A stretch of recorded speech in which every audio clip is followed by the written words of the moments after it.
नमस्कार, स्वदेश आर में आपका स्वागत है। मैं हूं निकुंज डालमी। आज हम फिर से बात कर रहे हैं क्रिप्टो करेंसी की। रिजर्व बैंक ऑफ इंडिया ने एक प्रकार का प्रश्न चिन्ह उठाया है कि क्या क्रिप्टो को लेकर के इस समय निवेशकों को और ट्रेडर को चिंतित होना चाहिए। रिजर्व बैंक ऑफ इंडिया का यह मानना है कि क्रिप्टो एक प्रकार की वॉलेटाइल करेंसी है, एक नॉन सॉवरेन बैक्ड करेंसी है और इस करेंसी को अभी भारत सरकार ने मान्यता नहीं दी है। क्योंकि भारत सरकार ने क्रिप्टो को लेकर के कोई नियम नहीं बनाए हैं, तो यह बोलना कि आने वाले समय में भारत के अंदर क्रिप्टो का क्या भविष्य रहेगा बहुत मुश्किल है। मगर ग्लोबली भी हम देख रहे हैं क्रिप्टो को लेकर के कई देशों और कई सरकारों की जो ओपिनियन है वह स्प्लिट है। कई कंट्रीज़ क्रिप्टो को मान्यता दे रही हैं, कई कंपनीज क्रिप्टो को मान्यता नहीं दे रही हैं। मगर क्रिप्टो के अंदर जो हम देख रहे हैं एक प्रकार का इंटरेस्ट आ रहा है, उत्साह आ रहा है। और बिटकॉइन के अलावा भी इथेरियम और काफ़ी ज़्यादा क्रिप्टो करेंसीज इस समय जो रिकॉर्ड आए हैं, इसका प्रमुख कारण यह भी है कि इस समय ग्लोबल लिक्विडिटी काफ़ी ज़्यादा है। इस समय हम देख रहे हैं कि सेंट्रल बैंक्स एक मनी प्रिंटिंग की एक्सरसाइज में है, जिसको लेकर के शायद कुछ निवेशकों का भरोसा उठ रहा है कि सेंट्रल बैंक्स आने वाले समय में किस प्रकार की नीति फॉलो करेंगे और कितनी इफ़ेक्टिव नीति फॉलो करेंगे। तो इस प्रमुख कारण की वजह से क्रिप्टो के अंदर हम देख रहे हैं कि काफ़ी लोगों का इस समय ध्यान है। क्रिप्टो को लेकर के मेरा पर्सनल व्यू है दैट यह एक वॉलेटाइल एसेट है। इस एसेट में अगर इन्वेस्ट करते हैं, निवेश करते हैं, तो आपको प्रिपेयर्ड रहना चाहिए कि आपका जो निवेश है ऊपर नीचे हो सकता है। कई विशेषज्ञों से जिनसे मैं बात करता हूं, उनका यह भी मानना है कि अगर क्रिप्टो में अगर आप निवेश करना चाहते हैं तो आपकी टोटल एसेट का आधा से 1% ही क्रिप्टो में आपको इन्वेस्ट करना चाहिए, थोड़ी डाइवर्सिफिकेशन के लिए। बिकॉज क्रिप्टो करेंसी को लेकर के हमारा ईटी नाउ स्वदेश पे यह मानना है कि आने वाले समय में नए रूल्स आएंगे, नए रेगुलेशन आएंगे, और जब तक वो रूल रेगुलेशन नहीं आते हैं, मैं सावधानी नहीं पर मगर आपको एक सोच करके, समझ करके, रिस्क एपेटाइट अंडरस्टैंड करके ही इसमें ट्रेड करना चाहिए। और यही राय थी जो तमाल बंदोपाध्याय ने भी दी, जो एक वरिष्ठ पत्रकार हैं, जिनका इस समय मानना है कि क्रिप्टो को लेकर के भारत सरकार के नियम आने काफ़ी ज़रूरी हैं। There was an interministerial committee where I think Mr. Garg, former bureaucrat, was the chairman of the committee, and there were representatives from different regulators, including Reserve Bank of India. And I am not very sure whether that committee report was officially made public, but our understanding is this committee sort of unanimously,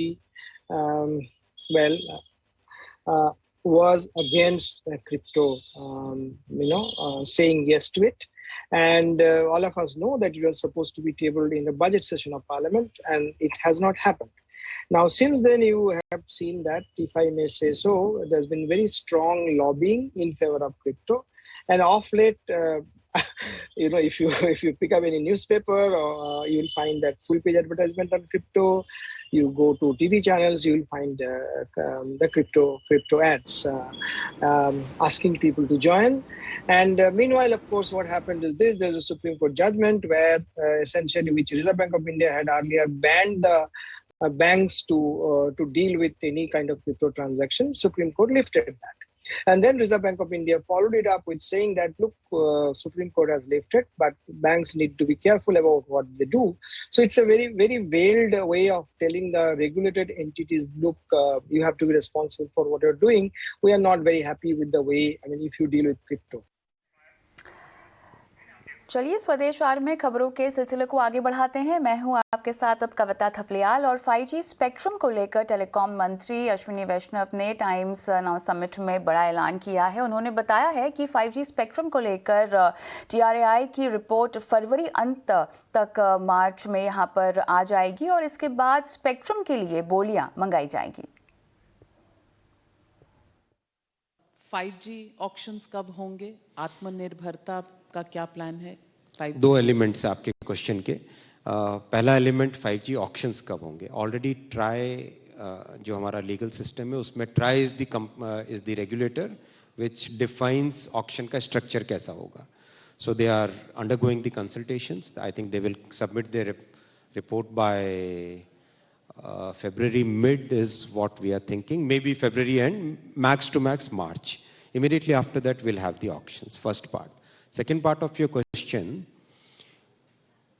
all along, we have kind of imported technology. Today, our entire network works on somebody else's. So, the fundamental change which will happen is 4G, 5G, and 6G. This entire technology stack, the hardware as well as software, both will be developed in India, proven in India, then used all over the world. That's the vision. Already 4G we have achieved. Couple of 1.5 months back, the first call was also made. 5G stack is like 70-75% ready. By February, we should have the entire 5G software stack ready. PLI for telecom manufacturing, 35 manufacturers have already availed it. They are in the process of setting up the factories. 6G to begin that entire process, thinking process, conceptualization, that has already been, that task has already been given. So I'm very confident that Prime Minister's vision of having a world-class technology stack in the telecom sector will be realized by middle of 2023. चलिए आगे बढ़े। इससे पहले times now summit की ओर रुख करते हैं, जहां पर खेल मंत्री अनुराग ठाकुर इस वक्त बात कर रहे हैं। भारत सरकार ने किया, और पेंडेमिक के टाइम पे भी, कोविड-19 पेंडेमिक, क्योंकि आप माननीय स्वास्थ्य मंत्री जी से उसी की चर्चा कर रही थी, उस कोविड-19 पेंडेमिक के समय भी हमने अपने खिलाड़ियों को विदेश में भी भेजा, देश में भी ट्रेनिंग करवाई। मीराबाई चानू वेटलिफ्टर, जब यूएस ने बैन किया उससे 6 घंटे पहले हमने तय किया कि उसने विदेश जाना है अपने कोच के साथ। 6 घंटे के अंदर उसको सारी परमिशंस मिली हैं। 1 करोड़ रुपए के लगभग खर्चा आया होगा। पूरी Indian rifle shooting team Croatia में थी, 1.5-2 महीने वहाँ पे रही। नीरज चोपड़ा हमारे गोल्ड मेडलिस्ट, वो स्वीडन में थे, मैचेस खेल रहे थे, ट्रेनिंग कर रहे थे। तो उस खराब समय में भी हर तरह की सुविधा भी दी गई और आगे बढ़ाने का काम भी किया। और ये केवल एलीट एथलीट्स के लिए नहीं, सोच बदलने के लिए खेलो इंडिया जैसे कार्यक्रम शुरू हुए, यूथ गेम शुरू की गई, यूनिवर्सिटी गेम शुरू की गई, और इसके माध्यम से नए टैलेंट को पकड़कर उभारने का और आगे लाने का काम किया गया। और सबसे बड़ी बात यह थी, जब खिलाड़ी खेलने जा रहे थे तो देश के प्रधानमंत्री उनसे वीडियो कॉन्फ्रेंस के माध्यम से बातचीत कर रहे थे, मनोबल बढ़ा रहे थे, लेकिन मानसिक तनाव या दबाव पैदा नहीं कर रहे थे। कहा कि आप अपनी क्षमता के बल पर, अपनी डेडिकेशन, डिटर्मिनेशन और डिसिप्लिन के कारण आप टोक्यो ओलंपिक्स में भारत का प्रतिनिधित्व करने जा रहे हैं। आपको शुभकामनाएं हैं। जब आप मेडल जीत कर आओगे या नहीं भी जीत कर आओगे, तब भी मैं मिलने आऊँगा। और आने के बाद भी देश के प्रधानमंत्री ने 2-2 घंटे खिलाड़ियों से व्यक्तिगत रूप से मिलकर उनका प्रोत्साहन भी किया, मनोबल भी बढ़ाने का काम किया है। बिल्कुल। ऑडियंस थक गई है क्या? तालियों की आवाज आ नहीं रही। बिल्कुल। लेकिन कई बार ऐसा भी होता है, जैसे अभी T20 का वर्ल्ड कप हुआ और भारत की टीम अच्छा प्रदर्शन नहीं कर पाई, तो ऐसे वक्त में हमारे सोशल मीडिया बड़ी एक्टिव है, बड़ी डेमोक्रेटिक है, फ्रीडम ऑफ स्पीच बहुत मानती है, बिल्कुल ट्रोल करने लग गई, हर तरह की बातें कहने लग गई। यहाँ तक कि कैप्टन इंडिया टीम की 8 महीने की बेटी के ऊपर भी बहुत कुछ कहा गया। ये how do you look at this psyche of social media, of people's freedom of speech and expression? मुझे लगता है पहली बात तो सबको ये समझनी चाहिए कि सोशल मीडिया प्लेटफॉर्म्स जो हैं, आपको अपनी बात रखने के लिए है, लेकिन किसी के कपड़े फाड़ने के लिए या फिर किसी के खिलाफ इस तरह की अभद्र टिप्पणियां करने के लिए नहीं है। जो भी व्यक्ति देश के लिए खेलने जाता है, उसको भली भांति पता है कि 130 करोड़ भारतीयों में से ये 15 खिलाड़ी चुने गए हैं जो भारत का प्रतिनिधित्व कर रहे हैं। वो अपनी पूरी ताकत लगाकर खेलते हैं। हर बार भारत ही जीते ये शायद संभव नहीं हो सकता, हर बार एक ही खिलाड़ी बहुत अच्छा करे ये भी संभव नहीं होता। ये टीम गेम है। किसी खिलाड़ी ने अच्छा नहीं किया तो उसको धर्म के नाम पर आप उतारना शुरू कर दो, किसी कैप्टन ने अच्छा नहीं किया तो बेटी के खिलाफ टिप्पणी करो। ये दुर्भाग्यपूर्ण है और इसकी जितनी निंदा की जाए उतनी कम है। लेकिन लोग कहेंगे कि सोशल मीडिया में कहने की इजाजत है, और अगर आप कहेंगे कि ऐसा नहीं करना चाहिए तो कहेंगे ये सरकार सेंसर कर रही है। देखिए, ना सरकार ने सेंसर किया ना रोका, लेकिन कहीं ना कहीं एक मैच्योरिटी आने में समय भी लगता है। लेकिन मैं ये कहूँगा मैच्योर कमेंट्स आए तो बहुत फ़ायदा होगा। इन प्लेटफॉर्म्स के माध्यम से बहुत फ़ायदा भी होता है। देखिए, फ़ायदा ये होता है कि कई बार मीडिया में जो खबर नहीं होती वो सोशल मीडिया के माध्यम से भी कहीं पे किसी एक प्लेटफॉर्म पर आती है तो भी आपके ऊपर बड़ी खबर बनती है।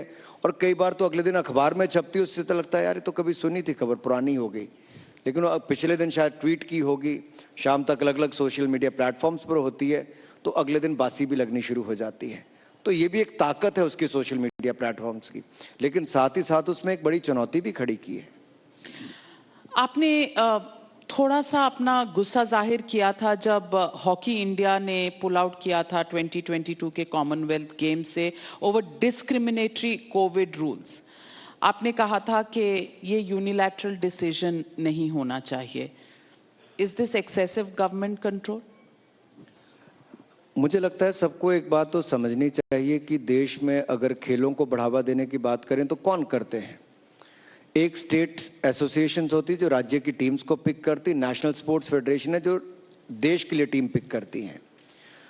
स्टेट गवर्नमेंट जो है वो स्टेट में आधारभूत ढांचा खड़ी करती है, इंफ्रास्ट्रक्चर खड़ी करती है। भारत सरकार उसमें भी मदद करती है और एलीट एथलीट्स की ट्रेनिंग का काम भी करती है, चाहे वो मिशन ओलंपिक सेल हो, टारगेट ओलंपिक पोडियम स्कीम हो, खेलो इंडिया जैसी योजनाएं हो। इन सब के माध्यम से खेलों को बढ़ावा देने का काम किया जाता है। साथ ही साथ हमारा कॉर्पोरेट सेक्टर आता है। लेकिन जब नेशनल स्पोर्ट्स फेडरेशन ने टीम पिक करनी है तो हम उसमें कहीं दखलंदाजी नहीं करते। लेकिन भारत की टीम किसी अंतर्राष्ट्रीय टूर्नामेंट में पार्टिसिपेट करेगी, इसकी कहीं ना कहीं चर्चा होनी चाहिए। So is this going to be a rule for times to come? It's not about rule, and I think Hockey India also understands that, and they might have raised it in some context, so I can't say how they have raised it. Now most of the issues are resolved, and I'm hopeful that the team will Go ahead and play at the Commonwealth Games? It is up to them to decide, but I think they will take the right decision. मतलब message चला गया है। देखिए, बहुत सारी चीजें हो जाती हैं, संकेत ही काफी होता है। संकेत ही काफी होता है। So hockey team is going for Commonwealth Games. Ladies and gentlemen, let me also ask you. Bharat में जो पहल हुई है, जो टोक्यो में हमारा मेडल हॉल हुआ है, उससे एंथुजियाज्म तो बड़ा है, लेकिन लोगों का ये भी सवाल है कि टॉप लेवल के प्लेयर्स को हेल्प मिली है और वो आगे बढ़ सके हैं। लेकिन कुछ लोगों में शायद क्षमता होगी, शायद ट्रेनिंग पूरी तरह से नहीं होगी, तो एक मिडिल लेवल पे जो प्लेयर्स इस वक्त रह गए हैं उनको और आगे ले जाने के लिए क्या कुछ स्कीम्स होंगे, not just for the best but also may be the second run? देखिए, शायद इसी कल्पना के साथ मोदी सरकार ने शुरू किया था कि खेलो इंडिया सेंटर्स की स्थापना हो। हम 1000 के लगभग ऐसे स्मॉल सेंटर्स पूरे देश भर में बना रहे हैं, जहाँ पे एक डिसिप्लिन के ऊपर उस पे ऊपर काम होगा, वहाँ पे कोच होगा, खिलाड़ियों को ट्रेनिंग दी जाएगी। इसी तरह से खेलो India sports centre of excellence है, जहाँ पर नेशनल सेंटर ऑफ एक्सीलेंस भी है और स्टेट सेंटर ऑफ एक्सीलेंस भी है, जहाँ पर अलग अलग खेलों के लिए ट्रेनिंग भी दी जाती है, उसको आगे बढ़ाने का काम भी किया जाता है। इसी तरह से NIS पटियाला भी है और बाकी हमारी सुविधाएं हैं जहाँ पर कोचिज़ को ट्रेनिंग दी जाती है।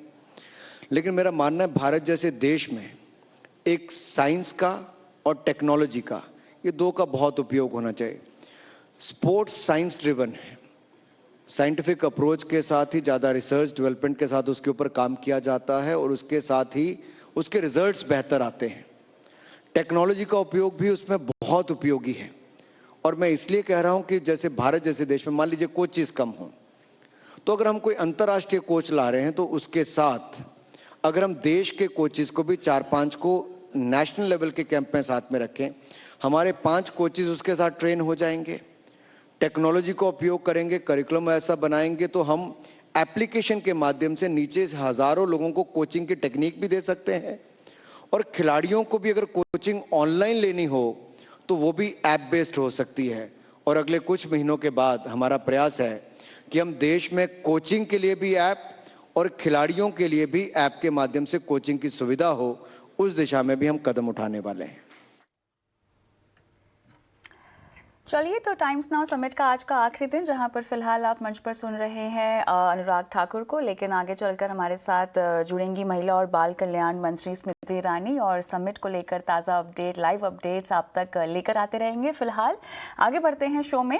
टाइम्स नाउ समिट में नागरिक उड्डयन मंत्री ज्योतिरादित्य सिंधिया ने कहा है कि सरकार जनवरी महीने तक एयर इंडिया को टाटा के हवाले कर देगी, और इस मौके पर सिंधिया ने कहा कि एविएशन सेक्टर में हेल्दी कंपटीशन के लिए 3 से 4 प्लेयर्स होने चाहिए। Probably the last 2 decades where you see an era in civil aviation where, as opposed to airlines being weeded out and closing down, you're actually going to see next year the birth of 2 new airlines. You're going to have a reborn avatar of Jet Airways, and you're going to see Akasa come into the fold, along with a new christened Air India. So I look forward to a greater value proposition for my customers, greater service delivery to my customers, and as far as the Air India transaction handing over, I'm looking at the 3rd week of January. बात करते हैं share बाजार में आज हुए कारोबार की, जहां पर बाजार में आज लगातार तीसरे दिन गिरावट हमने देखी। उतार चढ़ाव के बीच सेंसेक्स और निफ्टी लाल निशान में बंद हुए हैं। छोटे मझोले शेयरों में आज हल्की बढ़त हालांकि हमने देखी है। बाजार में आज किस तरह की हलचल रही है, कारोबार कैसा हुआ, तमाम डिटेल्स दे रही हैं हमारी सहयोगी पूजा त्रिपाठी। बाजार में आज कमजोरी के साथ कारोबार होता हुआ दिखाई दिया, और जो एक्सपायरी थी आज वीकली वो निफ्टी में 18,000 के नीचे एक्सपायरी हुई और सेंसेक्स भी 60,000 के नीचे आज बंद हुआ। सेंसेक्स में 400 अंकों से ज्यादा की भारी बिकवाली थी और निफ्टी में भी करीब 140 अंकों की बिकवाली देखी गई। और इसके अलावा बैंक निफ्टी में भी आज भारी गिरावट हुई, करीब 450 अंक की भारी बिकवाली बैंक निफ्टी में भी देखी गई। तो चौतरफा बिकवाली का माहौल था आज मार्केट में, और बैंक निफ्टी तो आज लगातार चौथा दिन था जब दबाव के साथ कारोबार यहाँ पर हो रहा था। बैंक निफ्टी के अलावा आज रियल्टी, सरकारी, बैंक और फार्मा में भी काफी ज्यादा कमजोरी देखी गई। लगभग सभी सेक्टरल इंडेक्स आज लाल निशान में थे। मेटल को छोड़ के मेटल हल्के हरे निशान में आज कारोबार कर रहा था, लेकिन वहां पर भी आखिरी कुछ घंटों में दबाव देखा गया। इसके अलावा ऑयल एंड गैस शेयरों ने भी आज बाजार में दबाव बनाने का काम किया और 4 से 3% की कमजोरी आज ऑयल एंड गैस शेयरों में भी देखी गई। अगर गेनर्स की बात करें तो Titan, Hindalco, M&M, JSW steel, ये कुछ ऐसे स्टॉक्स थे जो कि मामूली बढ़त के साथ आज कारोबार कर रहे थे। लेकिन लूजर्स की अगर बात करेंगे तो आज आईओसी में कमजोरी थी। SBI, ONGC और टेक महिंद्रा, ये कुछ ऐसे स्टॉक्स थे जो कि आज कमजोरी के साथ कारोबार कर रहे थे। इसके अलावा ऑयल एंड गैस शेयरों में भी दबाव था। आईओसी, ONGC के अलावा गेल और BPCL में भी आज प्रेशर देखने को मिला। सेलिंग प्रेशर था आज रियल्टी स्टॉक्स में भी। DLF, Prestige estates, Godrej properties और ओबरॉय रियल्टी में भी आज काफी ज्यादा कमजोरी हावी थी। और बैंकिंग स्टॉक्स में भी प्रेशर था, इसमें निजी बैंकों ने भी दबाव बनाने का काम किया। SBI के अलावा सिटी यूनियन बैंक, बंधन बैंक और एक्सिस बैंक में भी आज कमजोरी के साथ कारोबार होता हुआ दिखाई दिया।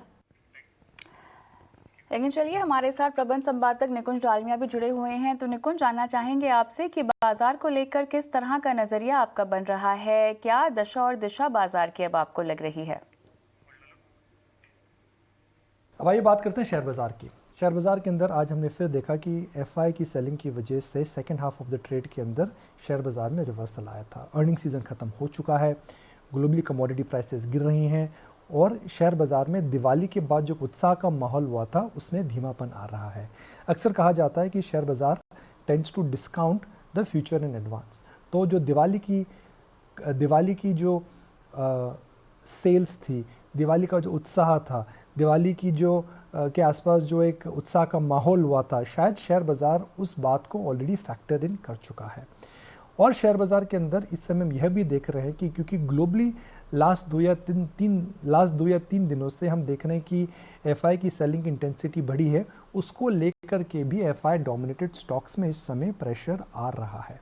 तो इस समय मुझे लगता है कि एफआई डोमिनेटेड स्टॉक्स अवॉइड करने चाहिए, सिग्लिकल स्टॉक्स पे ध्यान रखना चाहिए, खास करके ऑटो कंपनीज़ में जहाँ पे सेमीकंडक्टर की समस्या ख़त्म हो रही है, कमोडिटी प्राइसेस नीचे आ रहे हैं और सप्लाई डिमांड और ईवी में लेकर के जिस प्रकार का इसमें उत्साह बना हुआ है, कुछ चुनिंदा ऑटो कंपनियों के अंदर काफ़ी बेनिफिट मिलेगा। So the sector where I think there is potential in the short term to outperform I think will be autos followed by banks. शुक्रिया अपने पूरे विश्लेषण के लिए निकुंज। बात करते हैं टाटा स्टील के नतीजों की। टाटा स्टील के नतीजे उम्मीद के मुताबिक आए हैं। नेट प्रॉफिट 12,548 करोड़ पर रहा है, जो कि सालाना आधार पर अगर हम देखें तो कई गुना बढ़ा है, क्योंकि पिछले साल इसी तिमाही में नेट प्रॉफिट 1665 करोड़ रुपए ही था। और इसके अलावा कंसोलिडेटेड आय की बात करें 38,940 करोड़ रुपए से बढ़कर 60,283 करोड़ पर यह आंकड़ा आया है। टाटा स्टील यूरोप से आय में 11% की बढ़ोतरी इसने दर्ज की है। नतीजों पर टाटा स्टील के मैनेजमेंट का बयान भी आया है, जिसके मुताबिक कंपनी ने कहा है कि ईयू स्टील डिमांड रिकवरी में मजबूती जारी रहेगी, साथ ही भारत में स्टील की कीमतें बढ़ने की भी संभावना है। दूसरी ओर हीरो मोटोकॉर्प के नतीजे कल आएंगे। कैसे रहेंगे नतीजे, बताने के लिए हमारे साथ जुड़ गए हैं सहयोगी शरद दुबे। बताएं शरद, आपका अनुमान क्या कहता है? हीरो मोटोकॉर्प के जो नतीजे एक्सपेक्टेशंस रहेंगे दूसरे तिमाही की, वो लगभग थोड़े से वीक रहेंगे। एक्सपेक्टेशन में देखा जाए तो रेवेन्यू में लगभग 14.5% का जो है गिरावट देखने मिलेगा और 8,006 करोड़ पर रेवेन्यू की आने की अनुमान है। एबिडा में भी ऑलमोस्ट 30% का जो है डाउनटिक देखने मिल सकता है ओवरऑल। और याद रखिए रॉ मटेरियल कॉस्ट में जो है बढ़ोतरी देखने मिली है, तो उसके कारण मार्जिन्स भी रहेंगे प्रेशर में और लगभग 240 बेसिस पॉइंट्स का चपट लगेगा और ऑलमोस्ट 11.3% पे मार्जिन्स का अनुमान है।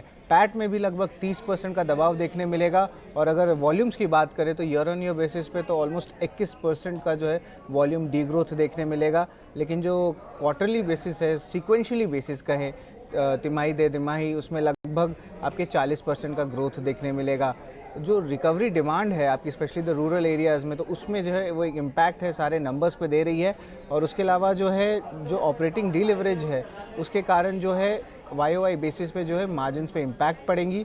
लेकिन जो मार्जिन्स को सपोर्ट करने के लिए दो इम्पॉर्टेंट इवेंट्स हैं जो कंपनी लिए हैं, वो है सबसे पहले प्राइस हाइक्स और उसके अलावा कॉस्ट कटिंग मेजर्स लिए हैं, तो उसको वो थोड़ी सी नेगेट करने की कोशिश करेंगे। लेकिन इन ऑल जो है रियलाइजेशंस के बारे में बात करें तो वो भी थोड़ी सी हायर रहने वाली हैं। अच्छे जो एक्सपेंसिव बाइक्स है जो प्रीमियम मॉडल्स में, तो उनके कारण जो सेल्स के कारण रियलाइजेशंस में बढ़ोतरी होगी लगभग 6 से लेकर 7% तक ईयर ऑन ईयर बेसिस पे। और जो इम्पॉर्टेंट चीज़ होगी फैक्टर्स हीरो मोटोकॉर्प के नतीजे के लिए, वो देखने लायक होंगे कि चैनल की इन्वेंट्री लेवल्स कैसे चल रही हैं, डिमांड आउटलुक क्या लग रही है, स्पेशली फेस्टिव सीजन के बाद क्या कैसी पिकअप होने वाली है। और आखिर में बात करेंगे इलेक्ट्रिक प्लान्स की कोई अनाउंसमेंट्स आ रही है कि नहीं, स्पेशली जो एटेंटिटी है गोगोरो के साथ। तो ओवरऑल जो है एक टाइप से इंटरेस्टिंग सेट ऑफ नंबर्स और मिक्स्ड मिले जुले नंबर्स आ सकते हैं हीरो मोटोकॉर्प के, और उनके ईवी प्लान्स पे रहेगा फ्यूचर का फोकस। शुक्रिया शरद। लॉकडाउन के बाद होम एंड फर्नीचर सेगमेंट में जोरदार तेजी देखने को मिली है। लोग अब ज्यादा खर्च करने के लिए तैयार हैं। ये नया ट्रेंड इस इंडस्ट्री के लिए कैसे अच्छे दिन लाने वाला है, बता रही हैं हमारी सहयोगी खुशबू तिवारी। भारत में अगर कहीं सबसे ज़्यादा फोकस अभी है तो वो है इंडिया की कंजम्पशन स्टोरी पर, और इसी में अगर हम फर्नीचर और होम कैटेगरी की बात करें तो यहाँ बहुत ज़्यादा ग्रोथ देखने को मिली है। रेड सीट की एक रिपोर्ट के मुताबिक पिछले 5 साल में पर शॉपर जो खर्च होता है फर्नीचर और होम कैटेगरी में, वो बढ़कर 2 गुना हो गया है। वही रिपोर्ट के मुताबिक साल 2026 तक ये ऑनलाइन फर्नीचर और ये होम कैटेगरी का मार्केट है, ये बढ़कर $40 अरब का हो सकता है। रिपोर्ट में ये भी कहा गया कि अगले 5 साल में जो फर्नीचर की खरीदारी पर होने वाला खर्च है वो $2.2 अरब का हो सकता है, और वहीं जो होम कैटेगरी है वो $1.8 अरब के आसपास हो सकती है। हर साल भारत में 2 करोड़ नए ग्राहक जुड़ भी रहे हैं, जिसकी वजह से ये ग्रोथ देखने को मिलेगी। उनके मुताबिक अगले 5 साल में जो ऑनलाइन फर्नीचर की खरीदारी है वो 3 गुना बढ़ सकती है। उनकी रिपोर्ट के मुताबिक कहा गया है कि लोग अब ज़्यादा खर्च करने को तैयार हैं और साथ ही वे ऑनलाइन मार्केट के साथ भी अब काफ़ी कंफर्टेबल हो चुके हैं।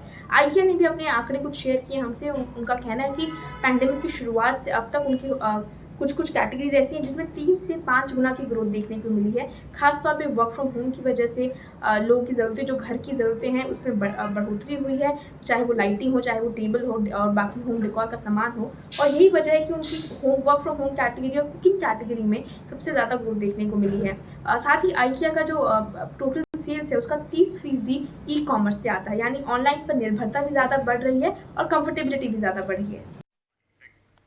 चलिए इसी नोट पे हम रुकेंगे छोटे से ब्रेक के लिए, लेकिन ब्रेक के उस पार मनी मंत्रा में क्या रहा आज खास, और साथ ही मिलवाएंगे आपको हमारे आज के स्वदेश हीरो से। बने रहें।